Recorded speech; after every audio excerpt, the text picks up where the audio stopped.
Fling here, and today we are taking a look at the Battle Royale. This is a first look, and we're going to do a live draft.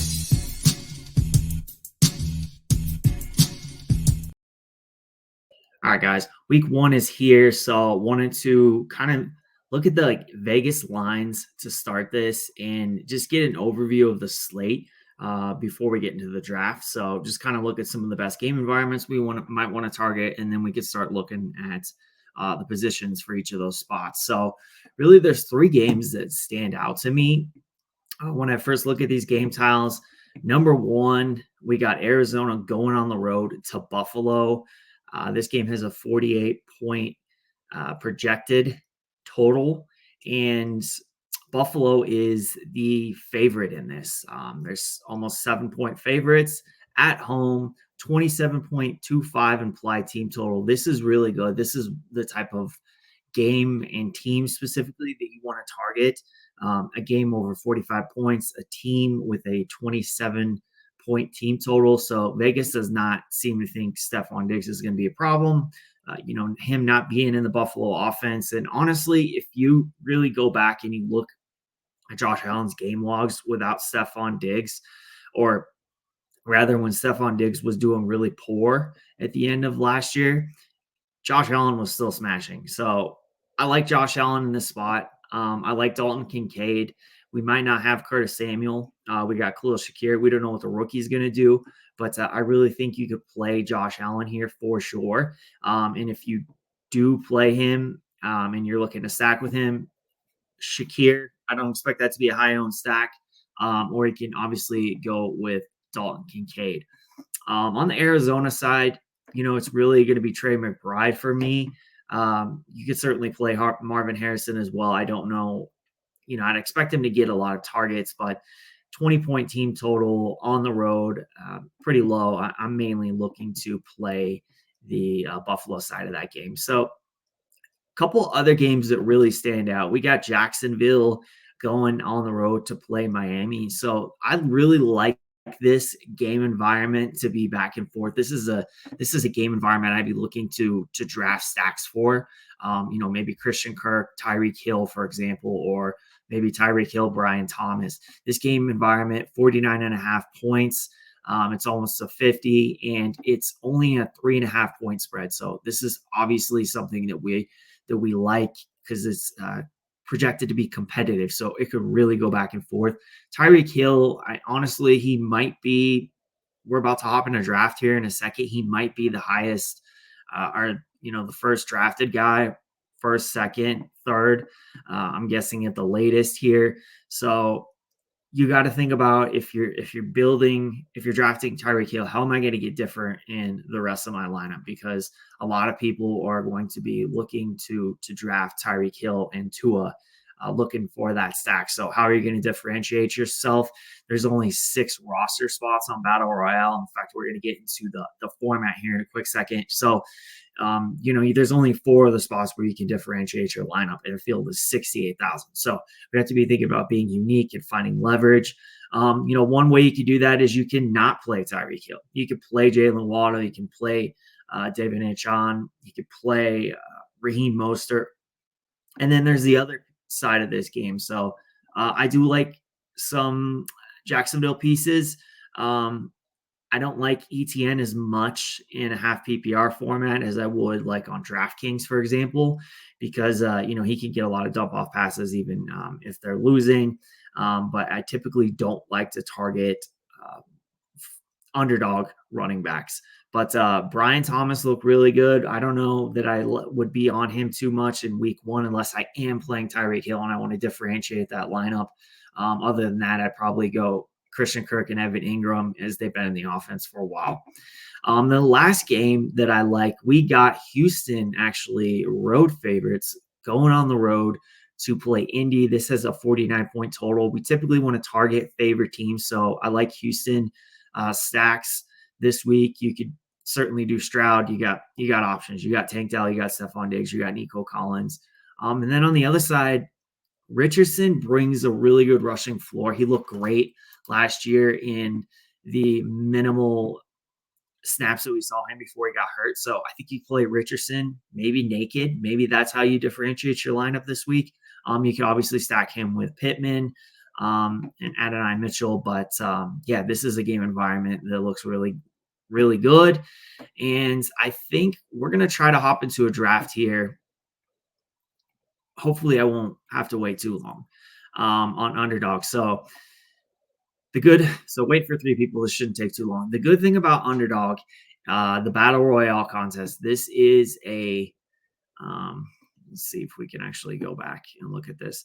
So this is a $5 entry fee. There's about 68,000 entries. First place gets 30,000. Okay. You're only drafting against 5 others. So it's a draft of 6 roster spots, 1 quarterback, 1 running back, 2 wide receivers, a tight end, and a flex. So you're only drafting 6 spots. You have to keep that in mind when you're thinking about, how do I differentiate myself from the field? It's not like you're doing a best ball draft, on Underdog, and you got 18 rounds to really differentiate your lineup. So keep that in mind. Now, yeah, as kind of I just alluded to, Tyreek Hill is going number 1 overall in most of these drafts. And hopefully we can actually get into this draft and, not have to wait too long. But, yeah, Tyreek Hill is going number 1 overall right now. And given the matchup that we just looked at, that's really not surprising at all. Now, by the way, guys, if you like this kind of content, I'm going to be covering Battle Royale. Actually, I did a video. Make sure you watch it. It's on this channel. Make sure you subscribe to the channel so you don't miss any of the content. But I did a video essentially breaking down the Battle Royale 2023 winners, what it took to win this contest. All right, we got 2 more now, so we're moving along. What it took to win this contest. So make sure you are watching that. This is, a newer DFS contest. What I like about it is it feels very pure. You're not going against Sims. There's no optimizers. You're just drafting at this point. So it's DFS. We have to keep those principles in mind. We have to keep stacking in mind. 100% of the 2023 winners had some sort of stack. 80% of those winners had a primary stack, a QB and his pass catcher. About 40% had some sort of secondary stack. So if you can't get your quarterback stacked with your pass catcher, make sure that you at least can get, some sort of secondary stack. One more. All right, one more. So yeah, you're stacking Raheem Mostert and Tyreek Hill, for example. So you want to make sure you get that. 2/3 of the winning lineup had a running back in the flex, so that's something I'm going to look to target a lot more than not. 1/3 of those lineups had a wide receiver in the flex. 0 of the lineups had a tight end in the flex. So I wouldn't do it. And here we are. We are going to this draft. So we got 57 seconds. So just going to kind of run through some positions real quick, just based on my these are half PPR rankings on DFS Army. Now, of course, DFS Army does DraftKings. They do FanDuel. They even do Yahoo, the optimizer, but do content for those drafts, the salary, build your lineup type DFS contest, the OG DFS contest. So, but this gives us a good idea of players that we might want to look to be targeting because they project really well. Great matchups, and guys like Josh Allen has a high floor. So I'm probably going to try to get Josh Allen in a lot of these drafts if I can. In fact, where am I picking in this? All right, so I'm picking last. So now, I really need to think about my stack here. But Josh Allen is a quarterback that projects really well. We looked at C.J. Stroud. He also projects quite well. In fact, he projects second just behind Josh Allen. And then we got Anthony Richardson. So these are really the 3 quarterbacks that I'm looking to play this week, and let's see if we can get any of them. So this draft started out Tyreek Hill and CeeDee Lamb, as I thought it might.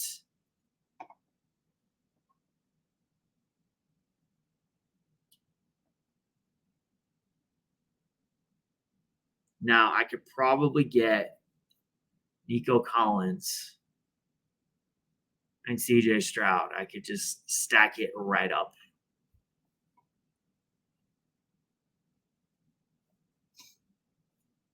we'll see if Josh Allen is there. So Josh Allen just went. I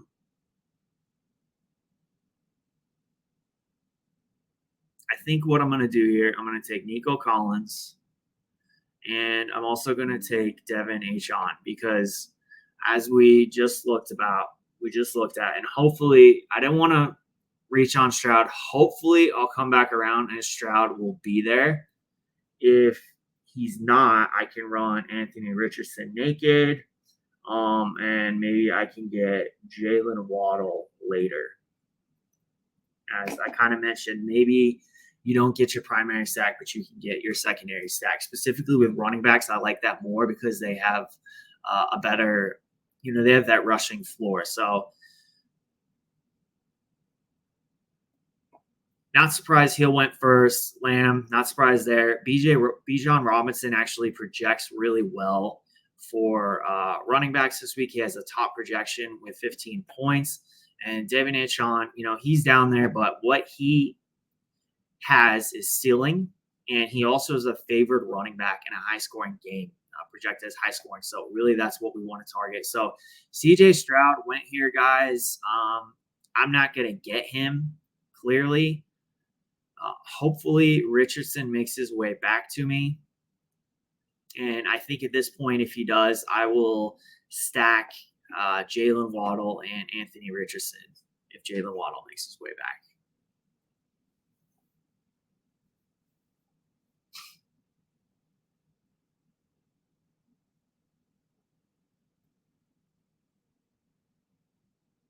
There we go. So we're getting these guys back to back. We have our secondary stack. We have our quarterback naked, and really it's not even that naked because we got a ping pong stack here with Nico Collins. So what I need to do now, I got my wide receiver, 2 wide receivers. I got my running back. I need to look to get a tight end. I would love to get Pitts if I could. And Njoku's a guy that's, I'd get Ingram as well. Little ping pong there with Waddle, Mostert. Not a ping pong, but it's just nice game stack.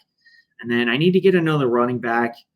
If I can get James Cook, I would love James Cook because Josh Allen, a lot of people are taking him early, so I think that would be some good leverage off of Josh Allen. Jerome Ford is a guy that projects well. I could do Joe Mixon. Favored running back, wouldn't be opposed to that.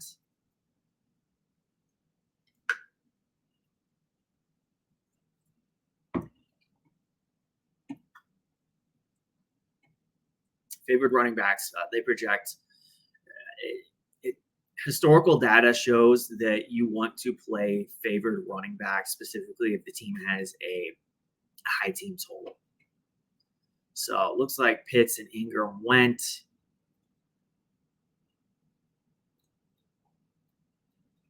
Ferguson would be a good play as well.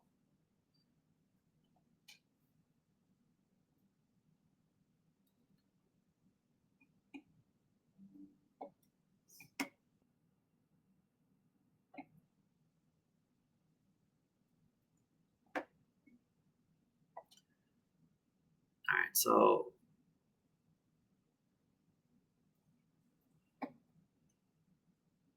let's see who projects better at tight end. Njoku. Almost missed it. And we're going to do the same thing at running back. Who projects better, Mixon or Ford? It's going to be Mixon. So that's who we're going to take. And he checks a lot of boxes. So overall, pretty good team. There's a lot of correlation in this lineup. I think this is a pretty good first look draft lineup. We got Anthony Richardson, and really this is a game stack here. So we targeted 2 big game environments. We got Richardson, and on the other side of that game, we got Nico Collins and we got Joe Mixon. So we got our 2 running backs, which I like because running back ended up in the flex a lot, 2/3 of the time last year. We also got Devin Achon, and Jalen Waddle. So I think we got a little bit of direct leverage there off of those Tyreek Hill 1.1 builds. And yeah, I think this is going to be, a really good lineup. But we got Ferguson, who projected a little bit better than David Njoku. But yeah, as far as the running backs, Bijan, Jonathan Taylor, these were some of the top guys. And obviously Tyreek Hill, as you see, there's no surprise why he went 1-1. So he's a top projection. But, look, we were able to get Jalen Waddle there, I believe, in the beginning of the third round.